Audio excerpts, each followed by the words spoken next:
¿Qué tal amigos? ¿Qué tal amigas? Qué gusto estar con ustedes en este lunes, que ya estamos al día 21 de mayo del año 2018, las 9 de la mañana con 59 minutos.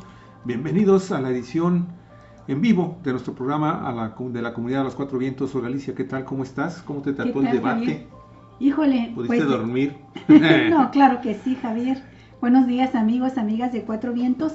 Pues allá, al fin pasó el debate de este Segundo. domingo, el día de ayer, el segundo debate presidencial. Y todavía estamos ahorita reaccionando a las secuelas de este debate. Ujú. Por lo pronto hemos escuchado muchísimas opiniones, Javier. Bien, Algunos que consideran que con el todo el espectro. formato fue mucho más ágil, Ujú. mejor que los anteriores.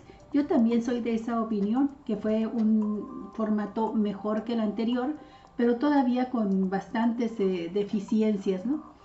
También ha llamado la atención el tiroteo que se dieron de ataques Ujú. directos personales. Y pues en esto, en relación con el debate pasado, la diferencia es que ahora contestó Andrés Manuel López Obrador, desde proteger su cartera cuando se le acercó Ricardo Anaya, hasta esa frase de Riquín, Riquín, Ricky Requín. Ricky Riquín Canallín. Ujú. Bueno, cosas que para muchos son deplorables porque Triviales. no ayudan No, al no hace debate nada, no mismo, a pasa la nada con eso. exposición Ujú. de las ideas, pero creo que a diferencia del anterior, sí estuvo mejor, se pudieron sacar más, con más claridad algunas propuestas fundamentales, y la prueba de ello pues, fueron los planteamientos que hicieron todos los candidatos. Y a mí me llamó la atención que ahora incluso hasta se mencionó ya el nombre, en este caso por parte de Juntos Haremos Historia, de la que sería la jefa, la secretaria de Relaciones, la ministra de Relaciones Exteriores, ¿no? Sí, definitivamente toda una Sí, personalidad, amigos y amigas, es la propuesta que anunció ayer Alicia Bárcenas. Andrés Manuel López Obrador. Y esto se complementa con otras dos ideas que fueron poco desarrolladas desafortunadamente por la misma rigidez de todavía de los formatos, amigos y Sí, amigas. eh, en dos propuestas más que llaman la atención, que son novedosas ahí que se presentaron. Esta descentralización que anuncia también Andrés Manuel López Obrador de llevar al Instituto Nacional de Migración a la ciudad de Tijuana, acá Baja California, uh-huh. amigos y Que amigas. no es nueva, ya la había Se planteado. había planteado hace un buen rato y no nada más él. ¿Quién fue aquel presidente que realizó todo un trabajo de descentralización del gobierno federal? Creo que si no me equivoco, si no me equivoco, amigos y amigas, si alguien se lo recuerda, creo que fue López Portillo el que No anunció que recuerdo. se iba a descentralizar las dependencias y finalmente no pasó nada más de un simple anuncio demagógico y mediático. Pero ese es un lado. Habrá que, en el transcurso de estos días, de seguro, amigos y amigas, se va a tener que precisar, que aclarar en qué consistiría este plan que se anunció ayer de traer a Tijuana, Baja California, la sede del Instituto Nacional de Migración. Y la otra cosa que me parece muy interesante y que espero que también se desarrolle bien en qué consiste esta idea también de Andrés Manuel López Obrador, de crear o de proponerle a Donald Trump y a Justin, ay, perdón, se me fue el apellido, Trudeau, del primer ministro canadiense, la creación de algo que pudiera parecer la renovación, la aplicación de algo que quedó trunco en la década de los 60 cuando fallece, cuando asesinan a John F. Kennedy y que era la puesta en marcha de 1961 al 1970 del siglo pasado, amigos y amigas, este programa De un pacto por el progreso y el desarrollo de la región. ajá, así es, Sí. esta alianza por el progreso y Uh-huh. que le digo se quedó trunco. Ojalá también esta idea que suena muy interesante, que no nada más que involucraría a los tres naciones, sino que también podría incluir a todos los países centroamericanos, por lo que medio anunció ahí Andrés Manuel López Obrador en medio de todas estas De descalificaciones que las se aventaron unos con procuradurías. otros. Sí, y que entonces eso podría complementarse con un proyecto muy interesante en donde ya estamos visualizando de llegar a Andrés Manuel López Obrador a la presidencia de la República, de una serie de cambios estratégicos en cuanto también a la relación binacional que tenemos con los Estados Unidos y con el resto de América, del continente americano, amigos y amigas. Entonces, y la propuesta, Javier, para convertir a los consulados, a los 50 consulados de Estados Unidos en Procuraduría de Defensa de los Derechos Humanos de los Migrantes y de llevar los litigios en defensa de los migrantes, incluso a la Organización de las Naciones Unidas. Este es un aspecto también interesante, nuevo, porque, bueno, es una cantidad impresionante de mexicanos y de migrantes de diferentes países latinoamericanos en Estados Unidos que están siendo ahorita objeto de una andanada muy fuerte por parte del gobierno de Donald Trump en contra de sus derechos.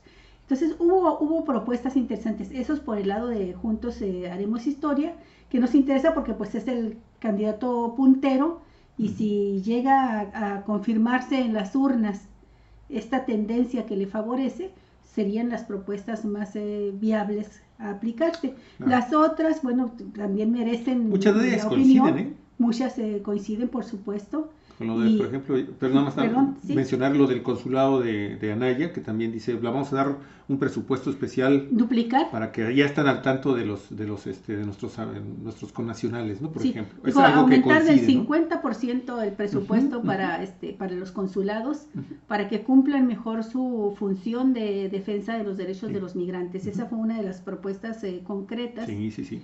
Y por parte de MID, Javier, bueno, pues también el insistir ahora me llamó muchísimo la atención en el blindaje de la frontera. Él mencionó algo que aseguró que si gana las elecciones lo podrá cumplir en el plazo no mayor de un año, de darnos una frontera segura, blindada, porque dice que tecnológicamente existe ya la capacidad para hacerlo. Y dice, fíjate, me interesó mucho esta propuesta que hizo, porque se estaba hablando de todo el problema que tenemos del tráfico de armas de Estados Unidos hacia México, del tráfico de drogas de México hacia Estados Unidos, y pues todos los problemas aduanales que esto implica, también con el crimen organizado, trata de personas, todos los delitos que van vinculados a la delincuencia organizada. Y Anaya aseguró que tiene capacidad para blindar la frontera en un año. Es una propuesta interesante, no dijo cómo, nada más dijo que tecnológicamente se puede ya hacer, se puede lograr, y que con esto se combate a fondo el problema de las drogas, los cárteles y el tráfico de armas. Vamos, para precisarlo, ¿sí fue Anaya o fue MID? Fue MID. Okay. Fue MID. ¿Me equivoqué? ¿Dije no? Creo que no, fue MID. Y es importante decir que fue José Antonio MID, porque él mismo lo mencionó, fue 2 veces secretario de Hacienda ya, y fue cónsul, y cónsul también en Estados Unidos, y dice que no existe todavía un protocolo de aduanas, que apenas el año pasado lo empezó a aplicar él. Bueno, tiene mucha experiencia en la materia. Llama la atención de que no se haya hecho antes, Javier. Así es. Habiendo estado también en estos cargos tan importantes, él desde donde pudo haberlo impulsado, este protocolo de aduanas. Pero el que diga que se puede blindar esta frontera es importante, ¿no? Sí, no, claro, definitivamente, Olga. Mira, la verdad es que yo dudo mucho de que después de este segundo debate las cifras, las preferencias electorales se vayan a modificar sustancialmente. Pueden caerse o pueden aumentar 1 o 2 puntos quizás, cuando mucho, amigos y amigas. Pero lo cierto es que muy difícilmente, siento yo que desaprovechó MID esta oportunidad que tenía para poder finalmente acercarse al segundo lugar. Porque siento yo que aun cuando es un hombre que está capacitado, que está preparado, no tiene carisma. La verdad es que desafortunadamente, amigos y amigas, no tiene ese carisma, no tiene ese liderazgo que logre finalmente levantarlo. Sabemos que hubo un cambio muy importante entre los asesores que estuvieron trabajando con él previo al debate, y su actitud fue quizás de las que estuvieron haciendo también junto con Anaya, fueron los que estuvieron presentando la mayor cantidad de propuestas. Esto lo comento con una base. Sin embargo, y otros medios de comunicación que estuvieron al tanto de ver cuántas denostaciones recibió un candidato, cuántas propuestas hizo el otro, cuántas veces atacó, en fin, todas estas estadísticas que están ahí, Se las vamos a presentar. Mid fue de los que estuvieron presentando mayor cantidad de propuestas junto con Andrés Manuel López Obrador. Sí. Eso también es muy destacado. Pero siento yo que no le alcanza todavía a Mid para poderse recuperar de ese tercer lugar en el que parece que, pues, salvo que suceda un terremoto, pudiera cambiar esa posición en el segundo lugar. Yo nada más estoy refiriendo al segundo lugar. El problema de Mid es el siguiente. Para mí, este es uno de los graves problemas que tiene Mid. Vamos a ponerlo con esta figura. Por muy vertical que sea el hombre, como él dice, ¿no? De que tiene 20 y tantos o 30 y tantos años en la administración pública y que tiene la frente en alto y que puede mirar a sus hijos a los ojos porque ha sido honesto en la administración, no ha robado, no se ha corrompido, dice él.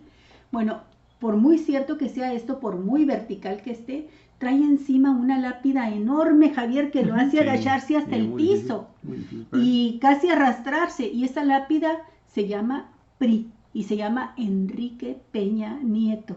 Entonces es muy difícil que pueda él presumir un plumaje de honestidad y de logros personales, que habría que revisarlos para ver hasta dónde lo son.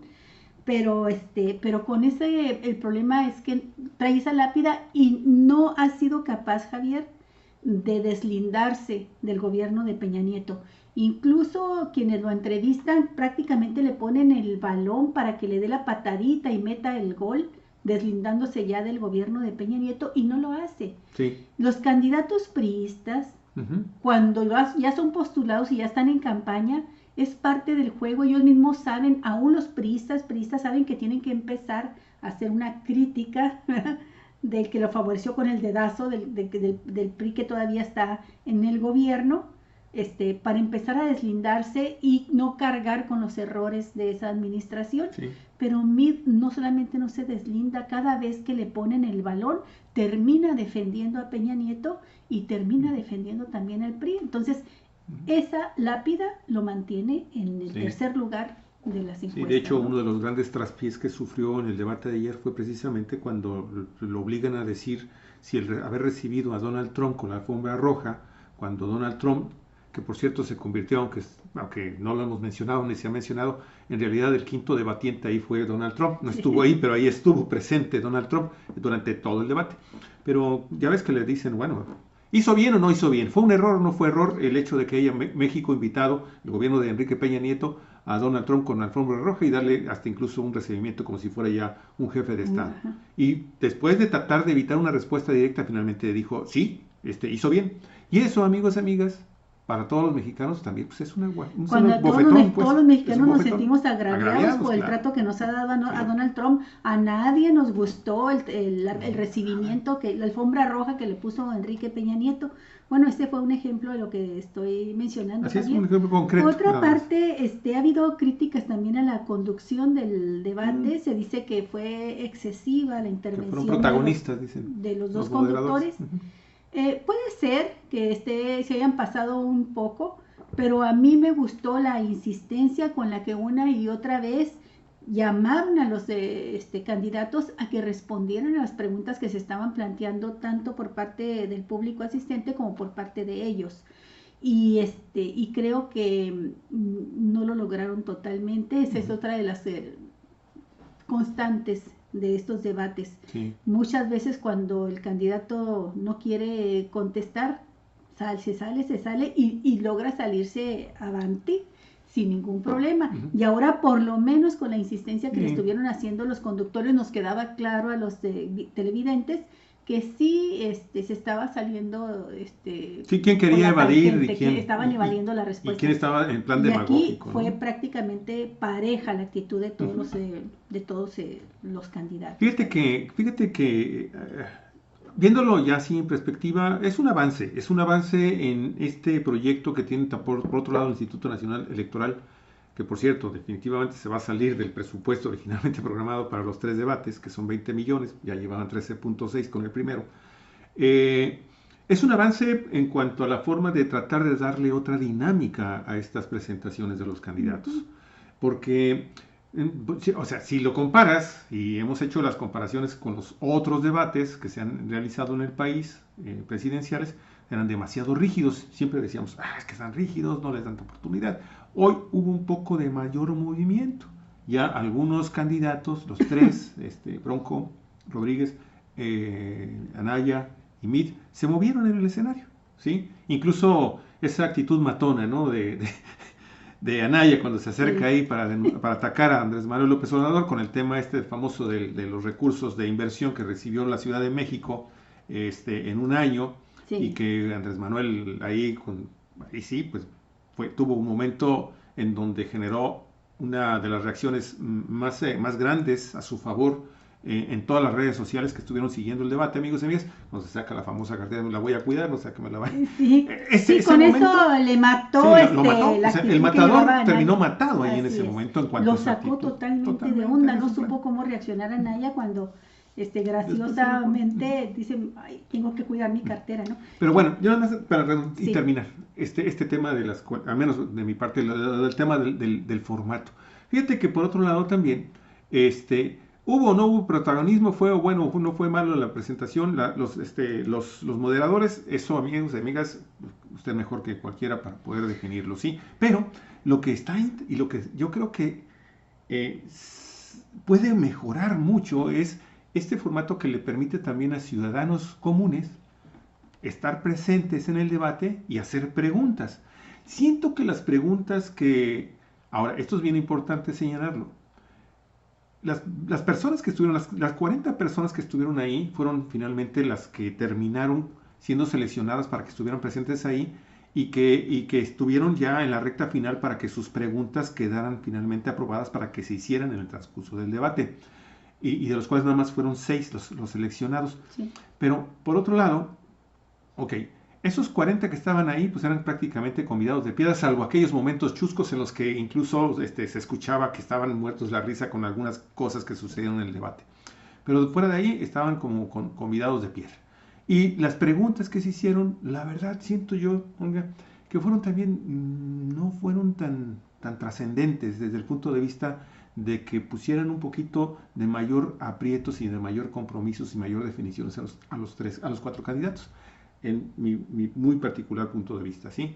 Pero, vamos, se agradece que el Instituto Nacional Electoral tenga la idea de ir haciendo esto cada vez más y más atractivo para el resto de quienes estamos observando, que fuimos otra vez millones, este tipo de presentaciones de los candidatos presidenciales ante la población mexicana. Sí, se dio mucho énfasis a la cuestión de los migrantes, Javier, creo que se llevó gran parte del debate. Y aunque sí hubo un momento en que lo mencionó y fue López Obrador el que dijo, no vamos a seguir haciendo lo que ha hecho este gobierno de hacer el trabajo sucio a Estados Unidos, sí. Todos coincidieron, todos los candidatos, en que se tenía que dar un trato más humano, correcto, adecuado, conforme a lo que establecen las normas internacionales, los organismos internacionales, Javier, sí. De derechos humanos, a todos los migrantes que entran por la frontera sur de México. En eso coincidieron todos. Sí. Y me parece muy importante mencionarlo porque no hubo uno que no dijera necesitamos tratar bien a los migrantes y queremos exigir a Estados Unidos que trate bien a los nuestros. Pero creo yo que faltó hacer más énfasis en lo que ha sido este horror que han vivido los migrantes en los últimos sexenios, Javier. Hay que recordar que la fosa, ¿cómo se llama esa? De San Fernando, donde encontraron más de 70 cuerpos de migrantes que habían sido secuestrados. No fueron secuestrados solamente por bandas criminales de la delincuencia organizada, fueron secuestrados con la colaboración de la Policía Federal de Caminos. Y esa Policía Federal de Caminos dependía de un gobierno. Y fue en el sexenio de Calderón donde sucedieron estas grandes sí. tragedias que no han parado, pero que se convirtió a México en una imagen de un país salvaje, horrendo, donde cruzar por su territorio con la intención de llegar a Estados Unidos tenía un costo muy alto y era la vida y la integridad física de las personas, ¿no? Sí, de hecho, lo habíamos comentado, Galicia, si México se convierte finalmente en la frontera más al sur de los Estados Unidos, ahí en los límites Guatemala, Chiapas, amigos y amigas, es precisamente con Felipe Calderón, ya que el famoso Plan Mérida que obligaba al gobierno mexicano a cambio de asistencia crediticia, asistencia tecnológica también, que también fue muy cuestionada esa asistencia, Galicia. Sí. Y el hecho de que precisamente contuviera a este gran cantidad de migrantes centroamericanos hacia los Estados Unidos, entre los que venían obviamente también mucha gente que pues finalmente se alió en Estados Unidos a las pandillas estas de la Mara Salvatrucha y todas estas pandillas que efectivamente también han provocado grandes conflictos sociales y criminales en los Estados Unidos. Y ya notábamos en el 2007, 2006, Olga, fundamentalmente de 2007, 2008, ya notábamos todo esto que se estaba generando con los migrantes cuando cruzaban por el territorio nacional. El ferrocarril La Bestia se convirtió precisamente en un símbolo icónico mundial de esta desgracia que estaba viviendo el movimiento migratorio de los centroamericanos, precisamente durante el gobierno de Felipe Calderón. Y yo recordaba cuando estaba por tomar posesión ya Enrique Peña Nieto en la presidencia de la República en el 2012, que precisamente una gran cantidad de personas desaparecidas, alrededor de 29,000 centroamericanos, exclusivamente centroamericanos, eran reportados por sus familiares en estas naciones centroamericanas empobrecidas y víctimas de una cantidad de problemísimas de carácter económico, político y social y cultural, porque incluían aspectos de carácter religioso en cuestiones de intolerancia, y que se estaban disparando las cifras también de asesinatos. Y lo más espectacular fue esto de San Fernando. Sí, y viene el caso, Javier, no porque es algo que ya ha pasado en el régimen de Calderón, sino porque es una de las exigencias que está haciendo ahorita todavía Donald Trump al gobierno mexicano para seguir adelante con el Tratado de Libre Comercio. Le está exigiendo que recrudezca su actitud de policía de Estados Unidos para evitar el paso a centroamericanos hacia Estados Unidos, que los detenga en nuestra propia territorio, ¿no? Y de preferencia en la frontera sur. Entonces, esto hay que recordarlo, que todavía hace 2 semanas Donald Trump lo planteó como una exigencia al gobierno mexicano. Así es, ¿sí? Claro, definitivamente, Alicia. Quiero hacer mención de muchísimas gracias a las personas que ya desde tempranito nos están sintonizando aquí en Facebook. Muchas gracias. Si puede, comparte el programa, nos va a ayudar también para que este programa vaya creciendo, la comunidad Cuatro Vientos vaya creciendo. Pero como puedes ver, ya empezamos a recibir algunos comentarios y me gustaría, ahorita que estamos hablando de esto, por ejemplo, darle voz ya, aunque ya tenemos ahí su comentario en nuestras transmisiones en vivo, a John Maldonado. Dice: lo que se nota en el debate es que los otros candidatos por fin todos llegaron a las propuestas de AMLO, que AMLO está haciendo en su campaña. Bien, muchas gracias, mi estimado John Maldonado. El profesor Miguel Alberto Navarrete Ibarra dice: comentario robado de Yajaira Nava. Realmente no sé cómo describir mi frustración. Puedo decir que me sentí como una ficha a la que pudieron manejar a su antojo, pues lo que en un inicio pintaba para ser una oportunidad y experiencia de vida, terminó siendo una réplica de los Juegos del Hambre. Para hacer más clara la historia, esta fue mi vivencia, pues, obviamente. ¿Te tocó participar ahí entre los ciudadanos que estuvieron en el debate? Supongo que se refiere a eso también. Sí, fíjate que dice: recibí, qué interesante, muchas gracias, maestro, por estarnos retransmitiendo esto. Recibí una invitación por parte de la UABC, la universidad de la que egresé y en la que ahora trabajo como maestra, para asistir al segundo debate presidencial, el cual quedaría grabado en la historia de México como el primer debate presidencial participativo, o mejor dicho, abierto al público. La cuestión es: ¿abierta a cuál público? Esos 42 ciudadanos que sí estuvieron presentes y a los que vimos en cámaras, más que participantes, parecían marionetas ensayadas a quienes utilizaron simplemente para tapar el hecho de que,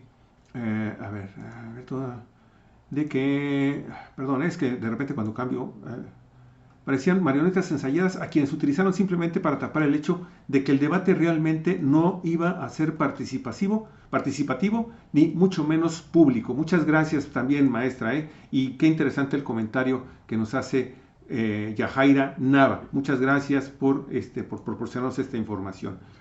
Sí, la verdad es que fue un mejor formato, pero está muy lejos de ser todavía el mejor. y está todavía más lejos de ser uno que permita la participación real, auténtica de los ciudadanos en un pregunta y respuesta directa con los candidatos, ¿no? Eso no existe todavía. Slavsak dice, con todo respeto, ¿cómo blindar toda la frontera? 3.185 kilómetros, ni con un muro a la altura de la Torre de Marfil, y sin tecnología, casi toda importada. Ni con el mismo muro de los americanos pararán el tráfico, más en épocas de drones y de drones invisibles a radares, etc. El control está entre quienes los fabrican y quienes compran, bilateralmente hablando. Esta propuesta es igual o más inútil que el muro que se está construyendo. Muchas gracias. Es la propuesta más fuerte que hizo Meade. ¿No? Así es. Maldonado también, John, dice, en temas de personalidades, Anaya sí es un demagogo como lo nombró AMLO. Ese hombre tiene un hambre de poder que no es mentalmente saludable, nos dice su propuesta John Maldonado en su comentario, Galicia. Bueno, pues vamos a entrar a esta parte que es muy interesante de qué se dijeron, no tanto en el Ricky y el deshonesto, sino en los datos duros, los números duros que dieron ahí y ver si dijeron o no dijeron la verdad. Y les hemos comentado a ustedes, y muchos de ustedes lo conocen de primera mano, este proyecto periodístico, esta versión periodística del verificado.mx, que consiste en un trabajo muy interesante de periodistas profesionales que se dan a la tarea de inmediato, en cuanto un candidato abre la boca y arroja una cifra, hace una aseveración, se van a investigar a las fuentes oficiales para saber si dijo la verdad, si dijo una verdad a medias, si mintió en parte, y esto de verificado MX, ¿sí? Es lo que vamos a darles a conocer ahorita. ¿Sí? Y uno de los puntos fundamentales que fue el que motivó esta reacción de López Obrador de cuidar su cartera cuando se le va encima, muy envalentonado Ricardo Anaya, a ponerle en cara, ¿verdad?, los documentos que él traía para demostrarle, Ricardo Anaya, a López Obrador que la inversión extranjera y el empleo decayeron en el tiempo en que López Obrador fue jefe de gobierno de la Ciudad de México. Lo investigó verificado.mx y llega a la siguiente conclusión. El tema de la inversión extranjera en el Distrito Federal durante la gestión de López Obrador como jefe de gobierno fue el protagonista del segundo debate presidencial. ¿Quién tiene la razón? En realidad, ambos usan los números a modo. Vamos a ver cómo está, Javier. Ricardo Anaya, cuando tú fuiste jefe de gobierno, Andrés Manuel, se cayó la inversión. Aquí tengo un censo económico de 2014. La inversión como capital fijo se desplomó cuando tú fuiste jefe de gobierno de la Ciudad de México, y cuando no hay inversión no hay empleo. Discutámoslo, explícalo, Andrés. Y le contestó López Obrador, cuando fui jefe de gobierno en la Ciudad de México fue cuando más inversión extranjera directa llegó a la ciudad. En el tiempo en que fui jefe de gobierno, 27,000, y lo corrigió él mismo, dijo, no, 37,000 millones de dólares en el tiempo que fui jefe de gobierno entraron directamente a la Ciudad de México, ¿no? Ricardo extranjera. Ricardo Anaya replicó, yo conozco ese numerito y es completamente tramposo. Ese numerito incluye en 2001 la venta de Banamex y en 2004 la venta de Bancomer. Estamos hablando de inversión que genera empleos, o ahora resulta que estás muy orgulloso de haberle venido la banca a Estados Unidos y a España. La inversión en el sexenio de López Obrador sí fue de 37,000 millones de dólares, pero en efecto, como dijo Anaya, ya está la respuesta que está dando específicamente verificado, dice, esa cifra incluye parte de la venta de los dos bancos. López Obrador habló de inversión extranjera directa y utilizó datos de la Secretaría de Economía, pero de la Secretaría de Economía del Gobierno Federal, para obtener la cifra. Contabilizó toda la inversión entre 2001 y 2006. Él estuvo al frente de este gobierno en la Ciudad de México del año 2000 a julio del 2005. Aunque solamente estuvo en este cargo, obviamente, hasta julio del 2005, ¿no? Si se suma todo el sexenio, la inversión extranjera directa en el Distrito Federal llegó a 37,353 millones de dólares, cifra en la que cercana a la que mencionó el candidato de la coalición Juntos Haremos Historia.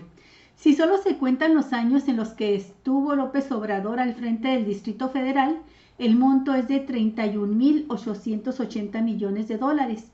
Visto por años, la Ciudad de México culminó el año 2001, el primero del gobierno de López Obrador, con una inversión extranjera directa de 10.210 millones, de acuerdo con los datos de la Secretaría de Economía del Gobierno Federal, que entonces estaba al frente el presidente Vicente Fox. En 1999 había sido de 3.627 millones y en 2000 de 5.318 millones. En 2002, la cifra de inversión disminuyó a 6.471 millones de dólares, bajó a 3.485 millones en 2003, pero en 2004 volvió a aumentar y se reportó 5.474 millones de dólares. 2005 cerró con una inversión de 6.239 millones de dólares. Y bueno, en efecto, fue una cantidad más alta de la que había tenido en la historia la Ciudad de México en cuanto a inversión extranjera directa, pero también Anaya tenía razón, y esta cifra incluye la venta de Banamex y Bancomer. Y mire, según la Secretaría de Economía, por ejemplo, en 2001 hubo 7.200 millones de dólares de inversión en banca múltiple. Ese año Citigroup adquirió Banamex en 12.477 millones de dólares. Así que, pues, ahí se repartieron la mitad, amigos y amigas, y ambos, pues sí, también la utilizaron de acuerdo a sus propios intereses, ¿no? Pero el dato duro, cierto, es que se incrementaron esos años las inversiones en la Ciudad de México. Es cierto. Bueno, hubo otro punto que analizaron los periodistas de Verificado 2018.mx. Dice, en 1988, con el salario mínimo alcanzaba para comprar 50 kilos de tortillas. Ahora, con un salario mínimo, alcanza para comprar 6 kilos. Así ha sido el deterioro, dijo Andrés Manuel López Obrador. La calificación fue de falso. Andrés Manuel López Obrador comparó cuántos kilos de tortilla podían comprarse en 1988 y en 2018, como prueba del deterioro del salario mínimo, pero los datos que usó en la primera parte de su afirmación no son ciertos. El salario mínimo más alto en 1988 era alrededor de 7.7 pesos. Si nos vamos a las cifras, acuérdense que en aquel tiempo había 3 ceros más en la moneda, bueno, entonces eran 7.765 pesos viejos mexicanos. Y el kilogramo de tortilla estaba a 65 centavos. Es decir, se podían comprar casi 12 kilogramos de tortilla, no los 50 que dijo López Obrador. Ese dato está interesante. Pero yo hice mi propio verificado, ahorita te digo dónde está la falla. El precio de 65 centavos por kilogramo de tortilla en el 88 se obtuvo con base al índice de precios al consumidor, medición que hacía entonces el Banco de México y que hoy realiza el Instituto Nacional de Estadística y Geografía. Hoy un mexicano puede comprar 5.6 kilos de tortilla con el salario mínimo. En este dato tiene razón López Obrador. De acuerdo con la Comisión Nacional de Salarios Mínimos, el actual es de 88.36 pesos diarios. El precio de tortilla alcanza los 15.8 pesos el kilogramo según el valor de la canasta alimentaria del Consejo Nacional de Evaluación de la Política de Desarrollo, Coneval. Con el salario mínimo actual sí se pueden adquirir 5.6 kilos de tortilla, casi los 6 kilos que dijo López Obrador. A ver, ¿tú verificas algo? Sí, Javier, López Obrador cometió un error de un sexenio. Él dijo de 1988 para acá. Pero es que en el sexenio en que entra Miguel de la Madrid fue una pérdida brutal del poder adquisitivo del salario. Y existe el reporte número 69 del Centro de Estudios Sociales y de Opinión Pública de la Cámara de Diputados, que destaca que desde enero de 1982 hasta octubre del 2013 se decidió situar como indicador del poder adquisitivo de los trabajadores mexicanos a la tortilla. ¿Sí? Con eso se hace la comparación de cuántas horas cuesta ganarse determinados kilos de tortillas y cuántos salarios se necesitan, cuántos salarios mínimos. Y señaló en ese momento, fíjate, la Cámara dijo, en la actualidad un trabajador, esto fue comparando con cifra 1982, en la actualidad un trabajador con salario mínimo puede comprar casi la 10ª parte de tortilla de maíz de lo que podía adquirir en 1982. La cantidad de este alimento básico que puede adquirirse actualmente con un salario mínimo es de 5.2 kilogramos, mientras que en 1982 se podían comprar 51 kilogramos. Sí, bueno. Entonces, ahí le falló uno de sus López asesores. Obrador dijo en 1988 Sí. y debió haber dicho en 1982, y esto abarca toda la época del neoliberalismo en México, y abarcándolo así, tiene razón López Obrador en el sentido de que el salario mínimo se ha devaluado a tal grado de que ahora solamente puede comprar poquito más de un 10% de las tortillas que se podían comprar en 1982. Pues mal por los asesores o mal por Andrés Manuel, que no entendió bien cómo estaba el tema, pero ahí quedó falso y verdadero. Ok. Déjame, porque, oye, nos están mandando saludos desde San Luis Potosí. Hola, ¿qué tal? Luisa de Montserrat, muchas gracias, Luisa de Montserrat, que nos estás escuchando y nos estás viendo desde San Luis Potosí. Te queremos agradecer muchísimo el que te hagas visible y que nos estés mandando este mensajito. Gracias por transmitirnos. Dice, no, gracias por recibir nuestra transmisión. Muchísimas gracias. Y Luisa, pues si tienes más amigos por ahí, familiares en la zona del Bajío, por favor, échanos la manita y comparte nuestro programa para que vayamos creciendo en la comunidad Cuatro Vientos. Y bueno, pues aprovechamos. Tete Manríquez Peña, me uno a su comentario sobre la propuesta buenísima de Obrador de conformar las procuradurías, transformarlas, ¿no? Las procuradurías dentro del consulado en los 52 estados de Estados Unidos de América, para defensa de los migrantes y la ONU, junto con un plan con los países de Sudamérica, ya que Latinoamérica tiene miles de migrantes en ese país. Muy, muy amable, Tete, muchísimas gracias. Voy a tratar de hacer un momentito rápido, más adelantito, profundizar un poquito en qué consistía este programa, esta alianza para el progreso que llegó a proponer y que hubo una ceremonia oficial, amigos y amigas, en Washington, la capital de los Estados Unidos, para echar a andar este proyecto del año 1961 al año de 1970 con un proyecto muy específico, pero pues no se pudo llevar a cabo, no se redondeó, finalmente los fondos no llegaron a todos los países sudamericanos, centroamericanos y a México, porque pues John F. Kennedy fue asesinado. Pero bueno, vamos, José Antonio Mir, frase: hace apenas una semana se firmó un acuerdo comercial muy grande que nos permite venderle a una tercera región más importante del mundo, en donde está Japón y en donde está Australia. Les tengo una mala noticia, una secta votó en contra de esto, es en el Senado, en la de Morena, o no saben o no quieren que progresemos. Pues la respuesta que encuentran en la investigación los periodistas de Verificado es que dice que esto que dijo José Antonio Min es casi verdad. Dice, el Tratado de Integral y Progresista de la Asociación Transpacífico se firmó en marzo y el 24 de abril pasado lo ratificó el Senado en México con 73 votos a favor y 24 en contra y 4 abstenciones. Mire, este Tratado Integral y Progresista de Asociación Transpacífico, que vino a suplir el plan también que se tenía y que finalmente no se pudo echar a andar porque no lo ratificó Donald Trump, este acuerdo comercial transpacífico, que ya Barack Obama lo había impulsado y que México ya lo había firmado junto con otras 22, 23 naciones de la cuenca del Pacífico, amigos y amigas, tiene como objeto el libre comercio con 11 naciones, a eso se redujo, con toda la región Asia-Pacífico. Los países involucrados en este acuerdo son Vietnam, Australia, Brunei Darussalam, Canadá, Chile, Japón, Malasia, México, Perú, Singapur y Nueva Zelanda. Y bueno, la frase del candidato José Antonio Meade no es del todo cierta, pues si bien Morena no tiene grupo parlamentario en el Senado ni en la Cámara de Diputados, pero los senadores del PT, que forman parte de la coalición Juntos Haremos Historia, son quienes votaron en contra del tratado, pero no solo ellos, también hubo panistas que votaron en contra y algunos senadores que ahorita no tienen grupo parlamentario porque renunciaron a sus respectivos partidos, ¿no? Así es. Y bueno, pues se resalta, ¿no?, que tanto los senadores del PRD como el PAN, que firmaron también este acuerdo, pues forman parte de la Alianza México al Frente, ¿no? Eso es también un dato muy interesante.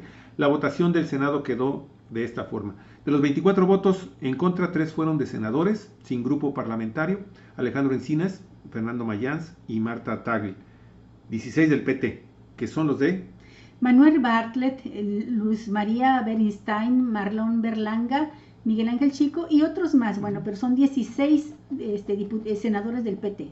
Y 5 del PAN, ¿no? Y 5 del PAN. Adriana Díaz Lizama, Mariana Gómez del Campo, María del Pilar Ortega Martínez, Juan Carlos Romero Hicks y Fernando Torres Graciano. Entonces, aquí lo que también habría que mencionar es que, y lo estaban señalando en algunos de los mesas de debates, pues es que se opusieron porque tiene muchísimas cosas que van en contra de los intereses de los productores mexicanos, Javier. Sí, y aparte hay que recordar, amigos y amigas, que así como se firmó este tratado y otras confirmaciones que se han estado dando las últimas semanas de otros tratados internacionales que México está firmando con urgencia en estos momentos, son precisamente motivados por la incertidumbre que existe en torno a la nueva firma, a la renegociación del Tratado de Libre Comercio de Norteamérica. Con Estados Unidos y Canadá. Que está actualmente estancado, está así, y que en múltiples ocasiones Donald Trump ha amenazado a México con que lo va a cancelar, que lo va a terminar y que pues nada más lo podemos firmar con Canadá, nosotros los Estados Unidos y hay que México se rasgue con las uñas. O sea, esta enorme dependencia que tiene la economía nacional con relación al mercado estadounidense, ¿sí?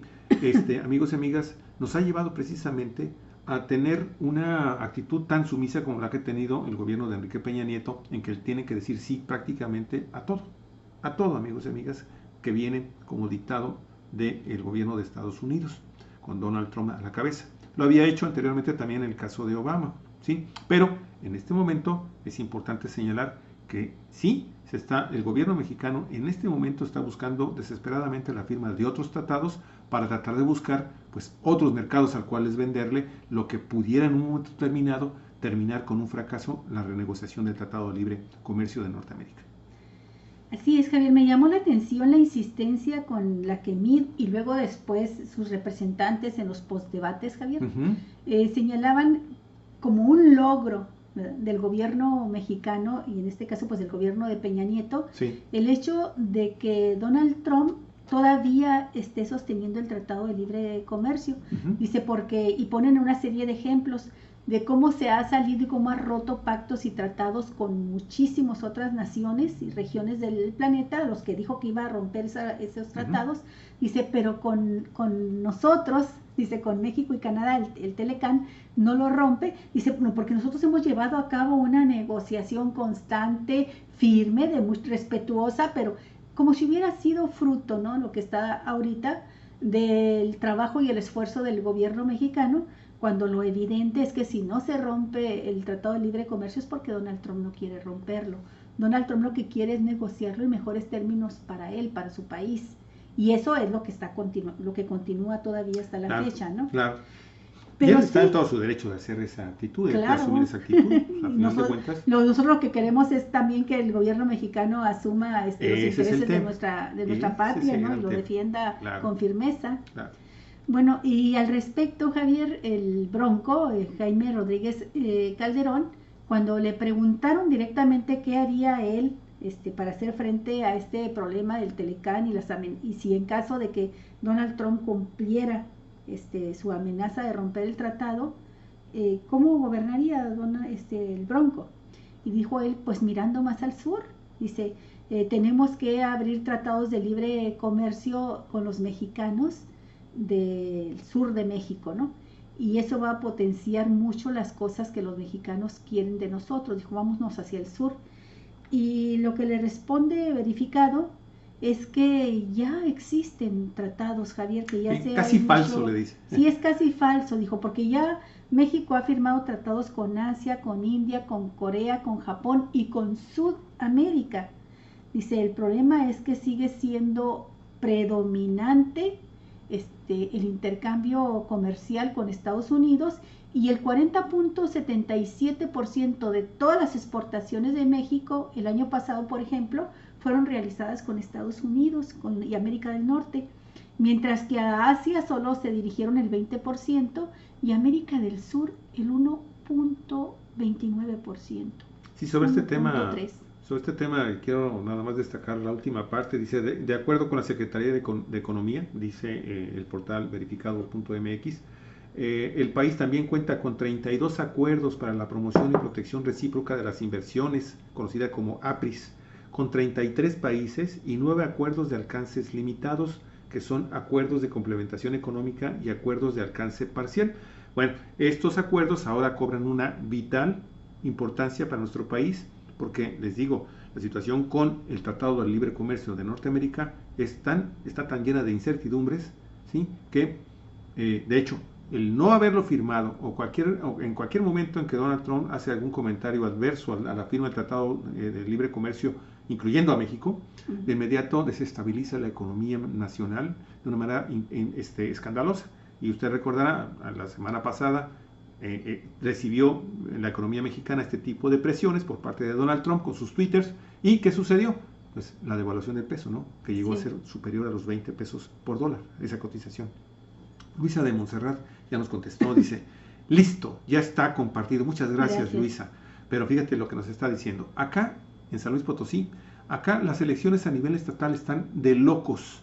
Hay un personaje del PAN que por ser pariente del gran doctor Salvador Nava, permítame, Luisa, me levanto cuando mencionamos aquí al doctor Nava, dice, se ha colgado de una bandera que está muy lejana de reflejar lo que es el movimiento del navismo. Y bueno, así está el panorama. Abrazos. Qué interesante, Luisa. Muchísimas gracias por hacernos este comentario. Sabemos de la enorme trayectoria, de la gran y ejemplar trayectoria del doctor Salvador Nava, todo un personaje. De hecho, antes que Cuauhtémoc Cárdenas, está como uno de los grandes promotores de la democracia, de los movimientos ciudadanos pacíficos, amigos y amigas, y de los llamados a la insurgencia por la vía electoral, por la vía democrática. Está el doctor Salvador Nava, que también llegó, acuérdate, a conjuntar una serie de organizaciones a favor de la democracia en nuestro país, que fue ejemplar y que pues también el doctor Salvador Nava fue boicoteado por este sistema que se niega a morir.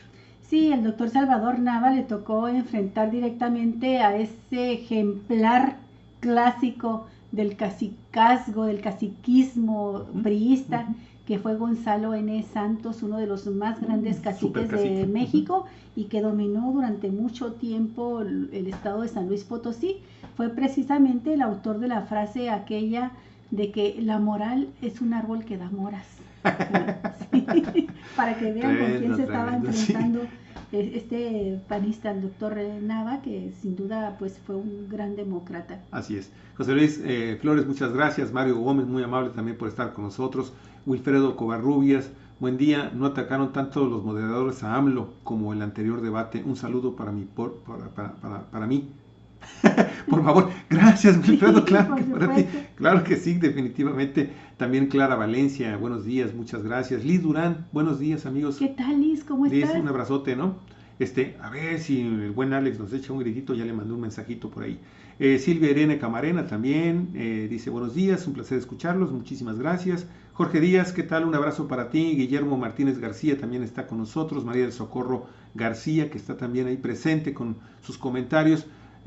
Total, muchas gracias a toda la gente que está con nosotros viéndonos. Marisol Pérez, Kiki Arreola, Teoría Planeta, Luisa de Montserrat, Raúl Gómez Franco, Pati Ferro, Elvia Méndez, Gabriel Santos, Mar Islava, José Eduardo García, María del Socorro García, Rosalino Ortiz, Silvia Irene Camarena, Liz Durán, Miguel Alberto Navarrete, Mario Gómez. Muchísimas gracias a todos ustedes. Y no sé, vamos a tratar a ver si nos alcanza el tiempo para ver también las resistencias de Mexicali que llegaron a Tijuana y se presentaron y se plantaron ahí donde estaba la Universidad Autónoma de California, Tijuana, estaba el debate.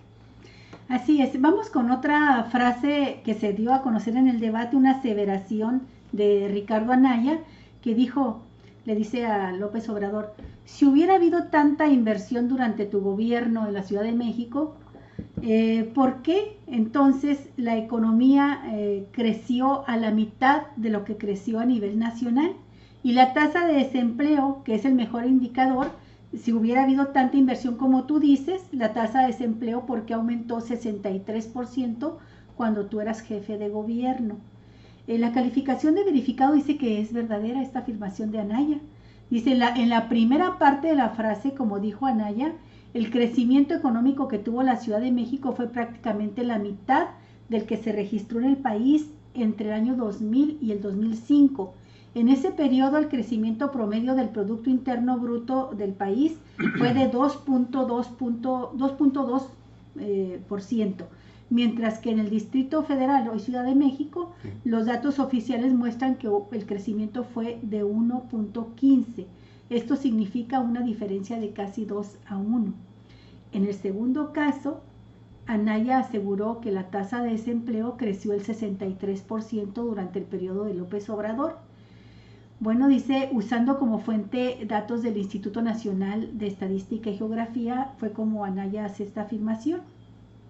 La gráfica que mostró señala que la tasa de desempleo en el DF en el año 2000 fue de 3.5 y para el año 2005 había subido ya a 5.7%, lo que significa un crecimiento del 63% al que se refirió Anaya. Sin embargo, en contraste con otras ocasiones en las que se ha analizado el gobierno de López Obrador, ahora Anaya comparó años completos del periodo 2000-2005, aunque López Obrador empezó su gobierno en diciembre del año 2000. Y el problema del desempleo, pues acuérdese usted de la crisis que venía arrastrando México desde el 94 y todo el sexenio de Cedillo. El primer año completo en su gobierno fue 2001. Si se mide 2001 y 2005, el crecimiento del desempleo no fue de 63, fue de 49, al pasar de 3.8 a 5.75%. A nivel nacional, el desempleo creció 37.9% del 2000 al 2005, o 29.2% si consideramos nada más el periodo en que gobernó la Ciudad de México López Obrador. Así está el dato. Entonces, este dato de verificado es acertado. Uh-huh. Estuve leyendo, Javier, una columna, un artículo que escribió Pablo Gómez, uh-huh, que entonces él era diputado federal, y él señala que en las grandes ciudades, como la Ciudad de México y como Guadalajara, por ejemplo, se creció el desempleo en porcentajes mayores al promedio nacional, uh-huh, precisamente porque el problema de desempleo que se estaba viviendo nacionalmente hizo que emigraran familias de otros estados a las grandes urbes, y esto disparó mayor índice de desempleo en las grandes ciudades. Bueno, ¿sí? Ahí está. Cierto lo que afirmó en esta parte del debate el candidato Ricardo Anaya. Pati Ferro, acá no hacemos malos quesos, le está contestando a Luisa de Montserrat, le está haciendo un comentario. Sí. Colgándose de Morena, aquí en Baja California, hay candidatos a diputados y senadores innombrables y corruptos. Totalmente, y sumamente peligrosos. Muy peligrosos, amigos y amigas. Muy ojalá, terribles. Y de veras, yo estoy así, ojalá y se nos abran los ojos, sobre todo a los ciudadanos de Tijuana, pero necesitamos tener mucho cuidado con la candidatura que representa a Julián Leizaola.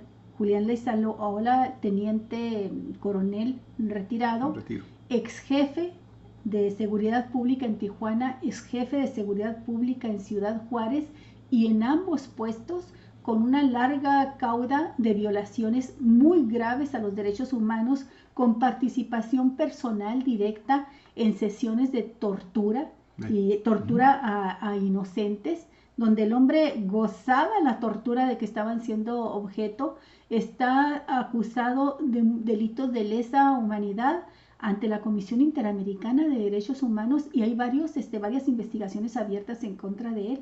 Y lo que nos preocupa muchísimo es que Julián Leizaola no le interesa tanto ser diputado local. Tiene esta candidatura ahora, y por la coalición Juntos Haremos Historia, porque es postulado por el PES, por el Partido Encuentro Social, pero él va buscando primero ser alcalde de Tijuana, y si se puede saltar esta etapa mejor, pero llegar a ser gobernador de Baja California. Y créanme que cuando estamos mal y nos quejamos de lo mal que nos ha ido con gobiernos como el de Francisco Vega, todavía no sabemos lo peor que nos puede ir con un torturador en el gobierno. Dice, ¿sí? Pati Ferro, por eso no los nombro, porque amenazan con demandar por difamación. Pero ellos y ellas saben quiénes son. Muchas gracias, Pati. Didi González también se está uniendo con nosotros, muy amable. Fíjate que en ese sentido yo quiero recordar que, bueno, estás mencionando uno o dos, quizás en el caso de Bonilla, ¿no? Que estamos hablando de que es el candidato a la senaduría por Baja California, una de los dos morenistas que están buscando. La segunda la tuvimos la oportunidad de platicar, de conocer sus ideas, de conocer su discurso el pasado sábado, en que estuvimos en un par de eventos que organizaron la directiva estatal y municipal de Morena, conjuntamente con el Partido Verde, con el Partido Encuentro Social y con el Partido del Trabajo. Y en ese evento tuvimos la oportunidad también de conocer la calidad del discurso y de los compromisos y de las respuestas que pueden dar. Por ejemplo, en el caso específico que estuvo Eric el Terrible Morales, por el candidato por esta alianza. Sí, Juntos Haremos Historia. Juntos Haremos Historia, por el distrito 07, que abarca una parte de Ensenada y Tecate. Y por otro lado también estuvo, obviamente, Bonilla, estuvo la otra candidata senadora, y estuvo también Armando Reyes Ledesma.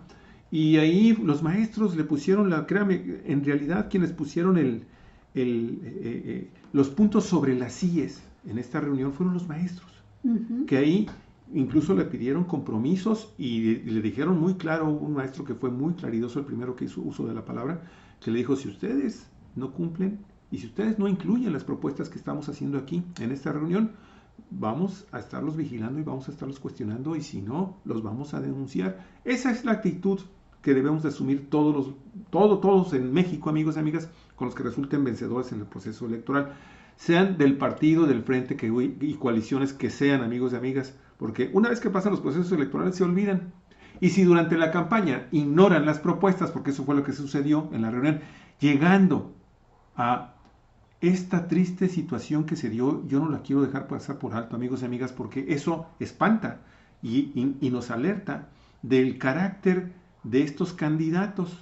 Y fíjense, estamos hablando de Morena, Cuando el profesor Onésimo Contreras empezó a platicar y empezó a cuestionar actitudes que aparentemente estaban afectando desde el Congreso de Baja California, ¿sí?, a los maestros en el estado, cuando estaba en eso y estaba a punto de pedir una disculpa pública por parte del hoy candidato de Morena al 03 distrito, que es Armando Reyes Ledesma, ¿sí? Amigos y amigas, le cortaron el micrófono por un momento, en una actitud, sí, porque todo mundo ahí, los maestros, empezaron a protestar, exigieron, y el mismo profesor Onésimo dijo: ya me cortaron el micrófono. Amigos, con eso, ese simple hecho puede darnos una idea de cuál es el carácter de algunos de estos candidatos.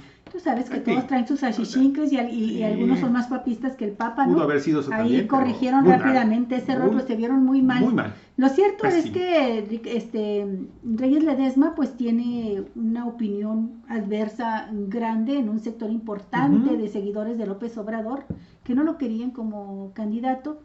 Pero también es cierto que en ese caso concreto específico donde le pidió una aclaración el domingo, sí, dio respuesta, porque le reclamaron que había dicho chillones a maestros, ¿verdad? Que son maestros que están exigiendo el pago de salarios que les adeuda el Estado, algunos desde hace años que no les pagan. 37. ¿Sí?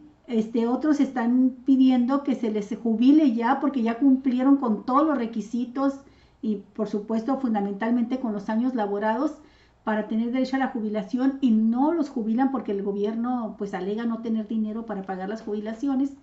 Fundamentalmente estas son las dos demandas, y los maestros recordaron ahí, empezaron a gritar: exigimos una explicación, exigimos una disculpa, que presente una disculpa pública. ¿Y sí la digo? Y no solamente, no dio una disculpa, dio una explicación. Para los maestros que se equivocaron, Javier, porque creen que cometí un error, eso fue lo que dijo. Sí, pero los maestros,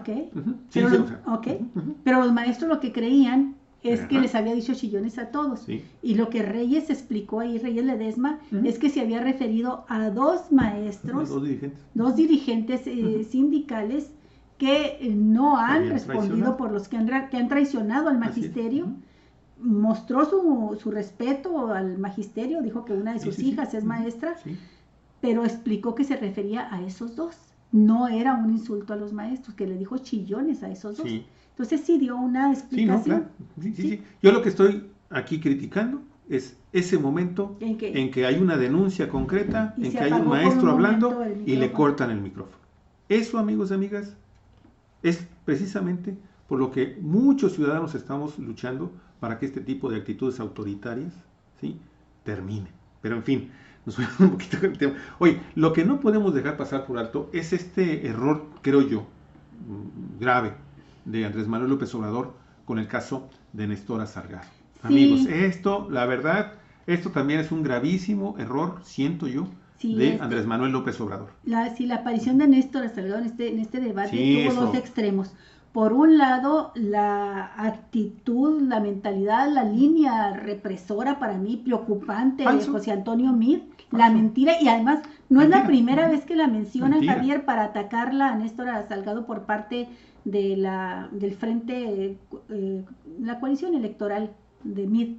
Siempre la están señalando como una delincuente, sino que el otro extremo fue el silencio de López Obrador, que no salió a defenderla. No defendió en el debate pasado a Romo, y bueno, pues Romo tiene muchas maneras de defenderse, pero no defendió a Nestora Salgado ahora, y a mí sí me preocupó eso, porque Nestora Salgado está bajo amenaza de muerte, y aún así ella ha aceptado ser candidata a senadora por Morena, y con toda la valentía que le caracteriza, viene de Estados Unidos, en donde ha pedido asilo, a hacer campaña a Guerrero, y está en alto riesgo, y además, bueno, la están calumniando, y con esas calumnias que hace José Antonio Meade, la pone todavía en peor riesgo de muerte. Eso sí fue para mí sumamente preocupante del debate, y creo que no podemos pasarlo por alto. Por eso te digo, necesitamos difundir al máximo esto, porque hay muchos candidatos asesinados, Javier, que ni siquiera conocemos, pero de Nestora Salgado la conocemos y sabemos pues el tipo de liderazgo que ella realizó, y las persecuciones de que fue víctima por sus acciones, ¿no? Así es.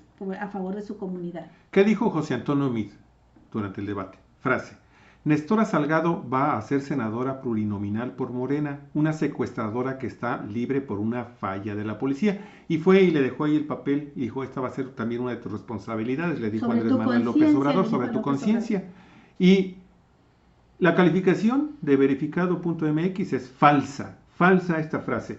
José Antonio Meade acusa a Morena de postular a una secuestradora como candidata al Senado, pero Nestora Salgado, a quien el candidato del PRI se refería, en realidad fue liberada en 2016, luego de que 3 jueces que llevaban los casos en su contra concluyeron que la acusada era inocente y emitieron sentencias absolutorias.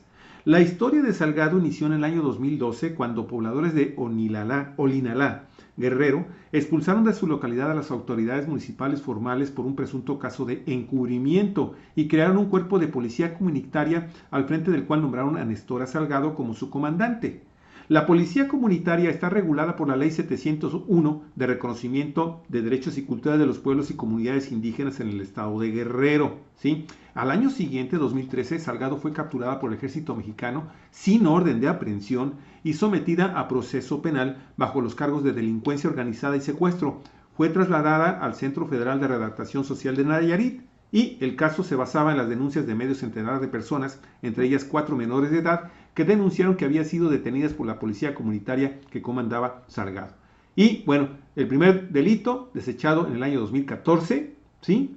El de delincuencia organizada, y después esta resolución, amigos y amigas, que la exime totalmente de todo delito, y que pues ahora fue utilizado de una manera muy censurable por mí, pero más censurable Andrés Manuel, que no dijo ni una sola palabra para apoyar a su candidata.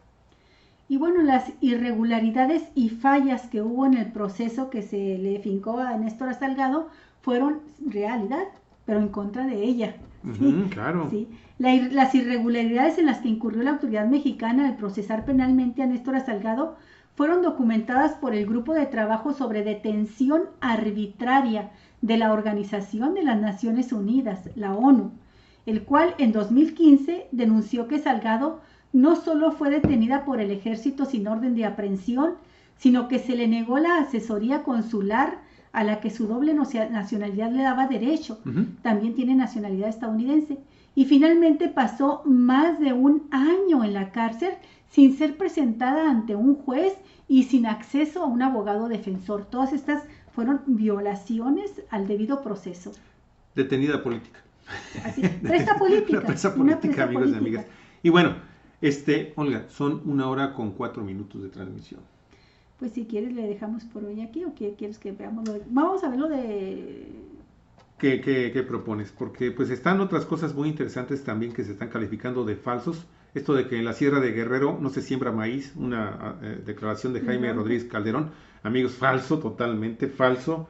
Los de verificado. Sí, le dijo, te voy a asesorar, Andrés Manuel. Sí. Yo ya trabajé ahí. Tú no conoces. No, dice que de acuerdo al Servicio de Información Agroalimentaria y Pesquera, en el informe de evaluación del impacto de proyectos estratégicos de producción del maíz, este producto, esta semilla, el maíz, se cultiva en los 81 municipios del territorio de Guerrero. Todo Guerrero. Con eso quedó totalmente evidenciado con su falsedad el Bronco.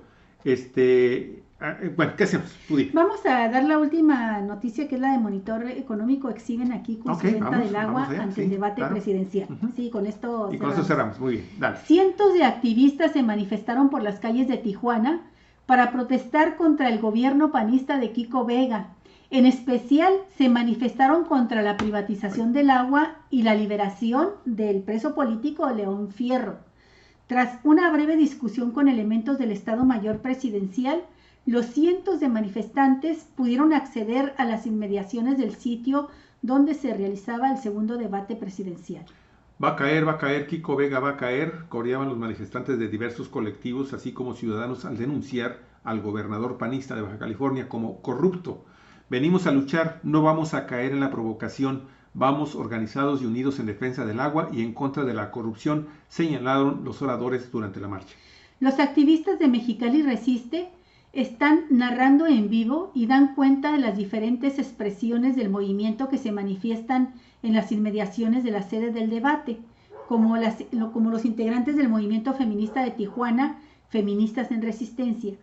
Gobierno panista que encarcela activistas fue otra de las consignas que coreaban los manifestantes. Fuera Constellation, la planta cervecera. Fuera Constellation, señalaban los activistas en contra de la instalación de esta cervecera. Y mire, al dar cuenta de la tenaz presencia de la vigilancia del Estado Mayor en algún punto de la movilización, recordaron que los uniformados también son explotados. La privatización destruye la nación fue otro de sus posiciones políticas que se expresaron durante la movilización. En la parte de la descubierta, en la parte frontal de la manifestación, la vanguardia de la marcha, ¿sí? Se podía leer una manta con la leyenda: todos somos León Fierro, Kiko Vega entiende, el agua es vida y se defiende, alerta que camina la lucha por el agua en América Latina, se gritaba de manera insistente. Entre los contingentes se encuentran manifestantes contra los recortes a la educación.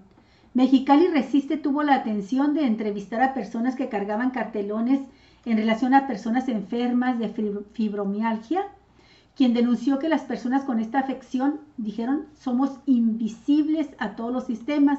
Relataron que no pueden trabajar por su discapacidad, por los dolores tan fuertes que sufren. Dicen, queremos un trato digno por parte de las instituciones públicas, puntualizaron. Indicaron que los tachan como locas a estas personas y que no hay medicamentos adecuados. En fin, se convirtió en una suma de las resistencias. Así es. Y pues teníamos que mencionar esto porque sí, claro, Mexicali Resiste con mucha anticipación estuvo pidiendo que los candidatos abordaran en el debate presidencial el problema de la privatización del agua, los problemas que tenemos en México con el agua y los planes y los proyectos de venta de agua a Estados Unidos, agua mexicana, y cómo se la llevan transformados en productos como la cervecera, ¿verdad? De Constellation Brands, o bien todas las productos hortícolas, Javier, que se llevan y que llevan una fuerte inversión de agua. Pero no se trató este tema en el debate y yo creo que vale la pena mencionar que no depende de los candidatos, que el debate tiene un formato, una temática, es muy difícil meter otros temas, pero también mencionar, Javier, que por lo menos aquí en Ensenada, que nos tocó escucharlo, ir a cubrir el evento, en este caso sí fue López Obrador, quien dijo que si él llega a la presidencia de la República, nada de privatizaciones, de nada, pero sobre todo no al agua, no la privatización del agua. Es lo único que podemos agregar al respecto, ¿no? Y Olga, nada más para cerrar el programa, una información que viene finalmente a darnos una idea clara, precisa, justa de cuál es en este momento, con este gobierno de Enrique Peña Nieto, la diplomacia externa de este gobierno frente a los hechos del mundo. Mire, usted sabe, ayer hubo elecciones en Venezuela, ¿sí? De nueva cuenta resulta ganador de este proceso electoral, en donde también hubo un gran abstencionismo, del más del 56% de los electores con derecho a votar no ejercieron este derecho, amigos y amigas. Y bueno, resulta de nueva cuenta Maduro reelecto para un nuevo periodo, ¿sí? Y está convocando a un diálogo nacional con todas las oposiciones para finalmente ponerse de acuerdo y sacar adelante su administración, su gobierno, incluyendo a los opositores. Mire, hoy en la mañana nos enteramos, porque esto se dio a conocer hace aproximadamente, hace como unas 3 horas, amigos y amigas. El diario El País fue el primero que lo publica. 14 países americanos han declarado hoy lunes que no reconocerán los resultados de las elecciones presidenciales en Venezuela, celebradas el domingo, por no cumplir con los estándares internacionales de un proceso democrático, libre, justo y transparente. Escuche usted esto, voy a repetirlo. No cumplir con los estándares internacionales de un proceso democrático, libre, justo y transparente. Y entre otras naciones están Argentina, Brasil, Canadá, Chile, Colombia, Costa Rica, Guatemala, Guyana, Honduras, México, ¿sí? Panamá, Paraguay, Perú y Santa Lucía. Amigos, México ha tenido cuando menos los últimos 2 procesos electorales presidenciales graves problemas en esto de cumplir con los estándares internacionales en un proceso democrático, libre, justo y transparente. Han sido tremendamente cuestionadas la forma en cómo llegó primero Enrique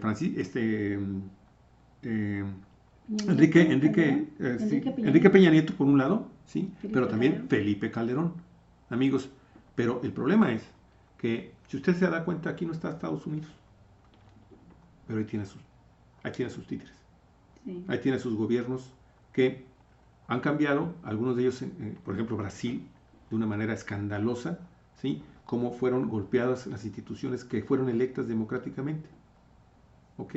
Y que ahora pues están sancionando y están acusando de antidemocrático, de injusto, de oscuro y de totalmente sujeto a una actitud autoritaria, que puede ser o no puede ser posible porque no vivimos directamente nosotros allá en Venezuela, pero hay que investigarla. Así es, pero que, amigos, esta situación por parte del gobierno mexicano, es una falta gravísima a nuestra tradicional, que bueno, ya cambió esto. A lo que era un valor de nuestra política internacional, que por cierto, pues México se distinguió siempre por su política internacional, fue un país muy respetado por esto. Ayer en el debate se dijo muchas veces por parte de Andrés Manuel, algo que repite hasta el cansancio, que la mejor política externa es una buena política interna. Y cuando menciona esto, lo acusan de que, ¿qué le dijo Ricardo Anaya? Que no entiende al mundo. Dijo, tu problema es que no entiendes al mundo, le dijo. Bueno, yo quiero nada más mencionar al respecto algo que destacaron también, Javier. No, a mí me gusta la propuesta de la cónsul mexicana. Sí, no sé qué piensen ustedes, pero a mí me gusta muchísimo desde la contienda anterior, hace 6 años, que nos den a conocer los candidatos a quienes están proponiendo para los principales cargos de su gabinete. Creo que esto es algo que habla de transparencia, que nos permite ir conociendo a las personas, democracia, y que puedes ver también hasta dónde llegan o no hay realmente vínculos, compromisos con grupos de poderes de facto, ¿no?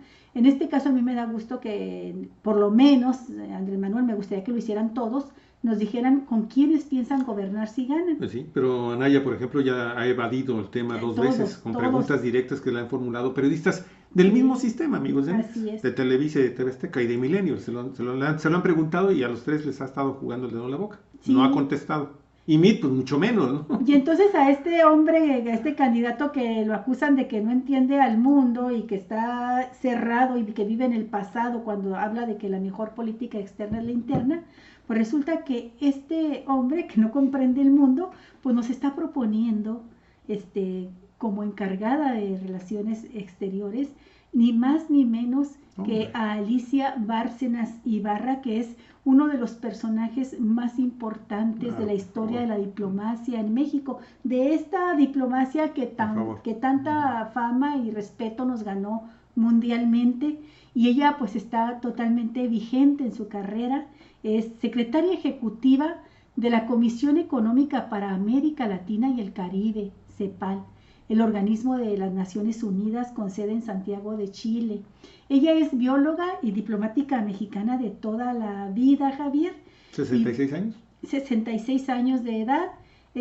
Fue directora del Instituto Nacional de Investigaciones sobre Recursos Bióticos, porque es una defensora a ultranza del medio ambiente. Tete, para que veas. ¿Sí?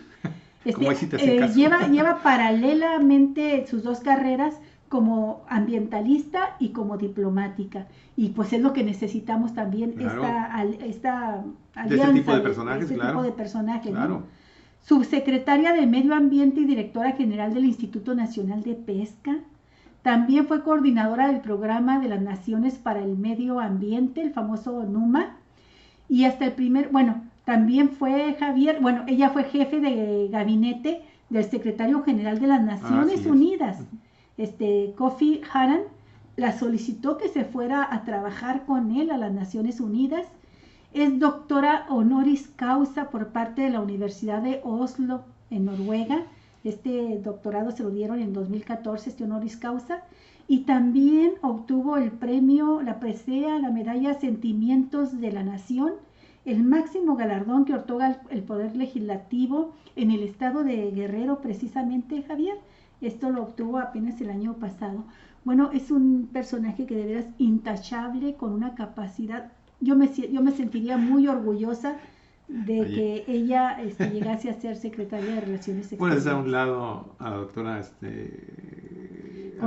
Alicia Bárcenas. Y pones a Videgaray y dices, no manches, por favor, no manches. Al mismo Jorge Castañeda, que fue incluso a mí, que también fue cónsul. Con Fox. En fin, amigos. Todos juntos en la balanza no tienen el peso moral y la calidad, de ética y la calidad, los conocimientos de Alicia Bárcenas, ¿no? Entonces, y esa es la que podría ser finalmente. Ojalá. Esa es la que podría ser. Sí. Quien asesore, amigos y amigas, a quien no sabe nada del mundo. Qué cosa tan estúpida, de veras. Dicen cada babosada. Que bueno, amigos, amigas. Tete dice, por favor, Cuatro Vientos, publiquen la biografía de Alicia Bárcenas, gran personaje. Sí, lo estamos haciendo. Vamos a tratar. Ahorita lo estamos dando a conocer, pero vamos a publicar algo más sobre ella. Pues son 1:16 ya. Muchísimas gracias. Se nos quedan muchas cosas por ahí, pero pues, obviamente en el transcurso de esta semana vamos a estar trabajando muchas cosas más sobre este debate, amigos y amigas. Sí. Un abrazote, cuídense mucho y ya saben ustedes que aquí a los Cuatro Vientos son siempre bienvenidos y bien queridos. Okay. Bonito inicio de semana y que toda la semana les vaya muy bien. Hasta luego, entonces. Compartan nuestro programa, ayúdenos. Ayúdenos mucho con eso y pues hasta mañana. Que tengan muy buen día y en un ratito más subimos también a nuestro canal de YouTube esta transmisión. Buen provecho, amigos y amigas. Que la pase muy, muy, muy bien y nos vamos con esto.